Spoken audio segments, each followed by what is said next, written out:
TTV அண்ணனை பொறுத்தவரை நம்ம ஒரு விஷயத்தை புரிஞ்சுக்கணுங்கன்னா, அரசியலில் எப்பொழுதுமே இன்றைக்கி ஒருத்தர் நம்மளோடு இல்லை, நான் அதனால் தூரமாக இருப்பேன் அப்படின்னு எப்பொழுதுமே நீங்கள் அரசியல் செய்ய முடியாது. டிடிவி தினகரன் அவர்களை பொறுத்தவரை 2024 நம்மோடு பயணம் செய்கிறவங்க.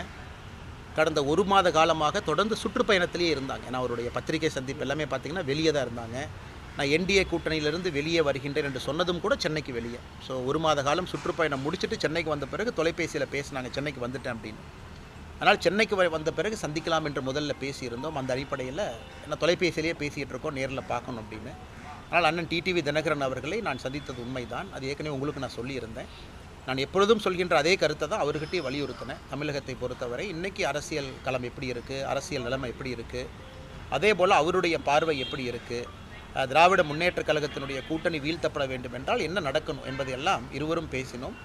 இது ஒரு வெளிப்படையான சந்திப்பு தான். எப்பொழுதும் டிடிவி தினகரன் அவர்களும் நானும் அல்லது பாரதிய ஜனதா கட்சியும் தொடர்ந்து அந்த நட்புணர்வு அப்படியே தான் மெயின்டைன் பண்ணுறோம். அதனால் எனக்கு நம்பிக்கை இருக்குது. இந்த நவம்பரில் முடிவெடுக்கிறேன்னு சொல்லியிருக்கிறாங்க. நிச்சயமாக திமுகவை வீழ்த்த வேண்டும் என்றால் தேசிய ஜனநாயக கூட்டணி மட்டும்தான் இதை செய்யும் அப்படிங்கிறது எனக்கு நம்பிக்கை இருக்குது. அது அண்ணன் டிடிவி தினகரன் அவங்ககிட்ட நான் வலியுறுத்தி இருக்கிறேன். மறுபடியும் நீங்கள் மறுபரிசீலனை செய்யுங்க, யோசிங்க அப்படின்னு. அதன் பேர் அவருடைய முடிவு. நம் காலம் இருக்குது, காத்திருப்போம். சின்ன சின்ன மனஸ்தாபங்கள் எல்லாமே அரசியலில் கடைசியாக தேர்தல் களத்தினுடைய சூடு வரும் பொழுது அது மாறும் என்பது என்னுடைய நம்பிக்கை.